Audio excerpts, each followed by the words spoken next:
What's up, everybody? Welcome to Podcast Now Plus. I'm Alex, and this video I got to talk about a pretty interesting article from Game Rant. Look, I think it was for clicks. I think that it potentially maybe worked. You always got to be careful with these things, right? You don't want to give it more attention than it really deserves. But I got to be honest, the title, the tweet post really ticked me off. And look, I really want to emphasize in terms of not attacking people, not attacking the writer of the article, not attacking people that think like this.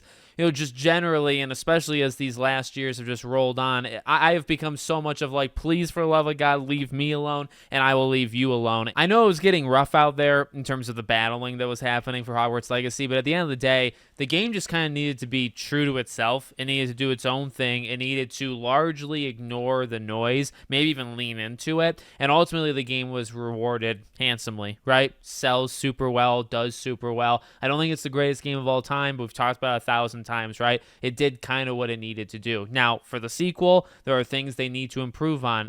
That level of success is not guaranteed, I think, again. However, if you make a big deal out of it in the way that Game Rant does, and probably journalists will do as we get closer, you know what? You might just hand Hogwarts Legacy 2 another victory before it even comes out and before it even has to do anything. So in terms of the tweet, this is what really ticked me off. If Hogwarts Legacy 2 wants to avoid the same boycotts its predecessor faced, the sequel cannot take the same approach that the original did. Now, let me save you a click. There's actually a Twitter handle that I think is called Save You a Click. This article is just not good. This article is literally just J.K. Rowling's statements, how she views things, how the game can't embrace that, which the game never embraced it the first time, okay? And they say that Serona, right, the transgender individual that was put into the game, the way of appeasing people and the way of just like making everything okay, or starting to make everything okay, basically is just giving her more screen time, or make a transgender student, Hogwarts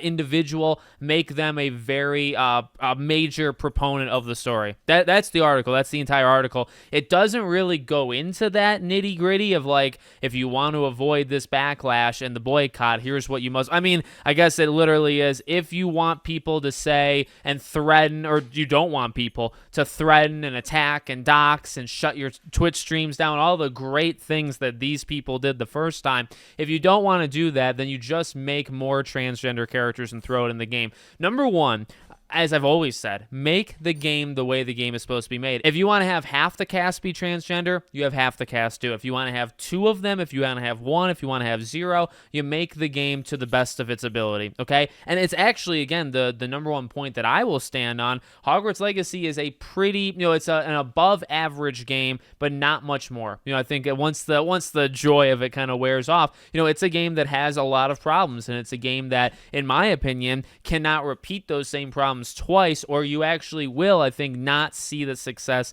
that you saw the first time. But and see, here's the thing, especially with these journalists.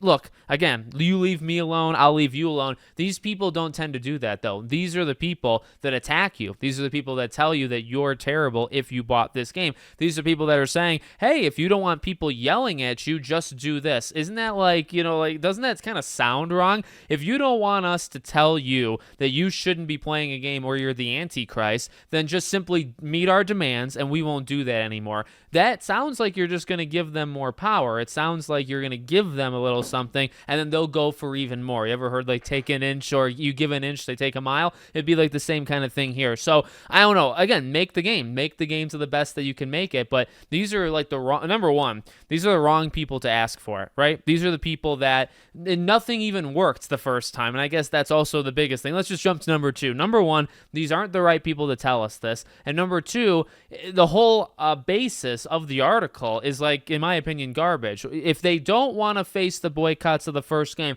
you mean to tell me, or you're trying to tell me, if Hogwarts Legacy 2 doesn't want to avoid the success of selling 30 plus million units that very few games in the entirety of the gaming industry has ever done, if you want to avoid that, follow these simple steps. I know there's more to it. I know there's a little bit of complexity there, but very little to these people, these journalists. But also, like, do you think about these things when you write them down, right? I mean, seriously, if you want to avoid the boycott, Okay, would it be nice to not have these things being said and these attacks? Yeah, and as I said, I just don't think they're right in general. Can we talk about the game? We can talk about criticisms of the game. There's plenty of them there. There's plenty of problems, but there's also a lot of good as well. Can we talk about the video game and trying to get the best video game? Instead, we're immediately pointing the direction, right? We're saying, okay, we're only going to really worry about the exterior stuff. We're not talking about the game, just like we weren't talking about the game the first time, right? They don't care about the game. They're talking about J.K. Rowling. They're talking about that opinion. They're talking about that because she has an opinion, every worker at Avalanche has to also have that opinion, and then anybody that buys the game also has to have that opinion, which is the dumbest thing I've ever heard. It didn't work the first time. So that to me is the most laughable thing. And when I see that article and that name, number one, the article itself just isn't good and doesn't even really reflect the title, which is, I think, kind of like failing journalism 101. But number two, like, what are you trying to stop? You are trying to stop the attacks. You caused the attacks. These people are the reason that people made Twitch streamers cry and YouTubers cry and shut down their streams when they were trying to play this game. You think that's normal behavior? You think that just happened? No, there's cause. There's a buildup of this kind of frustration from these people. You cause attacks and bad things to happen. You don't even mention it. You don't even feel sorry about it. And then you say, well, if you don't want that to happen, well, the game sold 30 million units. Do you not think that's good? Like, I just don't get that. If they want to avoid the mistakes of the first game, look, even if everything fell exactly in line again and they got 30 million units, do you really think they'd be sad at all? Would you really think they would be thinking about it at all? The answer should be they shouldn't be. Now, I don't know if they actually are or not. Maybe they take some of these things to heart. But when you sell that well, you know what I mean? Like, really, in fact, I think one of the main criticisms that you might be able to say by the time you get to Hogwarts Legacy 2, if it happens, is complacency, right? They got away with making a game that's not perfect, but just, it fit what needed to be fit. It had this pull. It got people that never played games before. We talked about this, multiple times. It got a lot of those people, okay? It did a phenomenal job at doing it. To me, that is the part that's not always guaranteed. I think you need to really make a phenomenal, those big like sequel jumps where the first game's pretty good, or the second game is like a game of the year type game. You need to do that here, okay? And then I think you can repeat. I think you can get 20, 25. You may never be able to match it, okay? That might have just been like a lightning in the bottle, but it doesn't mean you go from 30 to 2. I think, maybe you go 30 to 20 or 30 to 15, whatever it might be. The biggest thing I think could be that complacency, okay? The biggest thing that I think doesn't really matter is this stuff. I think this stuff, and I've said this before, you don't want the culture war stuff to drive sales. You don't want to rely on it, I should say. And I've said that. I said that leading into Hogwarts Legacy. It's fine. Like, I'm sure they don't care. I'm sure they'll take it. I'm sure, you know what I mean? Like, they don't care whatsoever. It only has helped them, actually, right? These people yelling, these people attacking has only made people buy the game more. Now, maybe that didn't impact as many people as we think. We don't really know, right? But in my opinion, from studying and being part of it, being attacked myself, by the way, what I saw was this retaliation, these attacks actually led to people buying the game who otherwise wouldn't.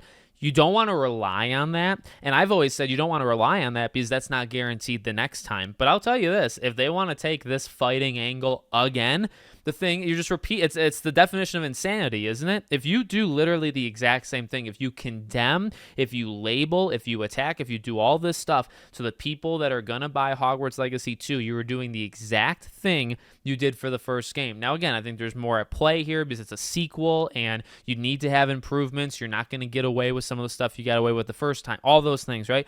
That's important, but in terms of this outside the game stuff, you're going to do the exact same thing again, and you're probably going to be shocked somehow. You're going to get shocked when people, in retaliation, buy the game anyway. And so nothing has changed. Nothing.